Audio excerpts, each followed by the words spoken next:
Dan dalam masa yang sama, kami juga ingin mendapatkan laporan terkini berhubung dengan insiden helikopter semalam di Taman Melawati yang hari ini wartawan kami menanti di Hospital Chancellor Tuanku Muhriz HCTM untuk bedah siasat kedua-dua mangsa akibat nahas helikopter di Taman Melawati Kuala Lumpur semalam yang mana mereka melibatkan dua jenazah lelaki berumur 56 dan 41 tahun yang disahkan Hospital Chancellor telah pun diterima pada jam 4.30 petang semalam susulan nahas helikopter di Taman Melawati Kuala Lumpur yang dilaporkan berlaku pada jam 11.30 pagi semalam menggemparkan seluruh negara. Dan untuk itu kita nak terus bersama dengan wartawan kami Fauzi Suhami yang sudah bersedia. Apa perkembangan dan suasana di hospital sana, Fauzi? Baik, terima kasih Naila di Bukit Kewangan. Saya kini berada di luar kawasan unit forensik hospital Hospital Chancellor Tuanku Muhriz atau sebelum ini dikenali Hospital Universiti Kebangsaan Malaysia, di mana tumpuan hari ini adalah dua perkara, iaitu keputusan ujian saringan COVID-19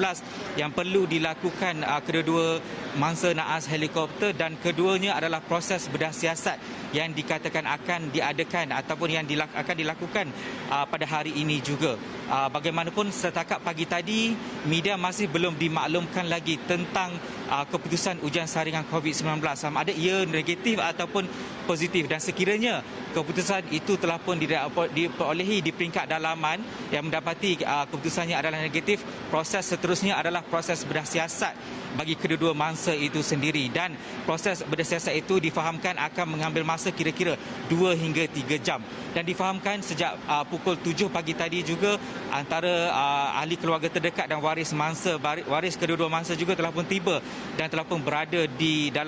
ruang menunggu unit forensik ini, dan difahamkan proses yang dipercayai proses seterusnya adalah untuk melakukan pengecaman terhadap jenazah itu sendiri, kerana pada semalam difahamkan proses pengecaman jenazah tidak dibenarkan dilakukan kerana ia memerlukan ujian saringan COVID-19 perlu dilakukan terlebih dahulu, kerana itu adalah salah satu prosedur operasi standard ataupun SOP yang perlu dipatuhi ketika dalam kebiasaan baru ini. Dan untuk persekitaran di luar kawasan ataupun unit forensik ini juga didapati masih lagi terkawal, kerana pihak media juga telah pun disediakan tempat yang mematuhi SOP seperti penjarakan sosial, memakai pelitup muka dan sebagainya, dan tidak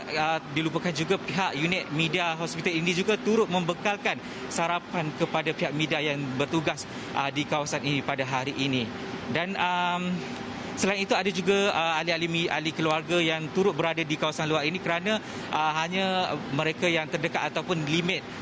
jumlah tertentu sahaja yang dibenarkan masuk untuk melihat ataupun membuat proses pengecaman terhadap kedua-dua jenazah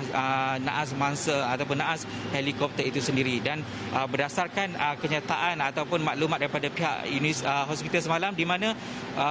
pihak hospital akan menjalankan ujian saringan COVID-19 melalui rapid antigen serta ujian radiologi, X-ray dan CT scan bagi mengenal pasti kecederaan dalaman yang dialami mangsa, dan seterusnya jenazah akan diserahkan kepada waris untuk urusan pengebumian setelah proses bedah siasat itu selesai. Dan manakala keputusan bedah siasat pula akan diserahkan kepada pihak polis untuk siasatan lanjut. Dan untuk kita recap kembali, dalam kejadian kira-kira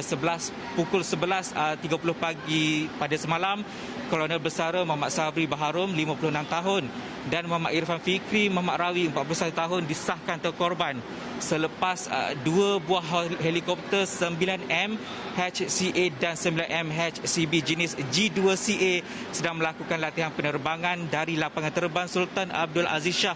dilaporkan bertembung sebelum salah satunya terhempas dan salah satunya melakukan pendaratan cemas di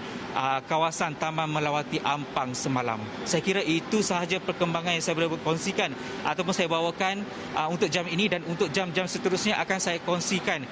sekiranya mendapat maklumat ataupun perkembangan terbaru daripada pihak hospital maupun pihak polis yang berada di kawasan ini. Dan untuk jam-jam seterusnya akan kami terus kekal bersama Esra Awani ataupun rangkaian media sosial Esra Awani, dan kembali kepada anda Naila di Bukit Kewangan. Terima kasih Fauzi untuk laporan itu dan kami akan terus ikuti laporan Fauzi sepanjang hari ini untuk laporan bedah siasat. Anda juga boleh ikuti di astroawani.com, satu ruangan khas lapor langsung live blog helikopter terhempas di Taman Melawati semalam. Apa yang anda boleh nantikan hari ini akan kami bawakan dalam live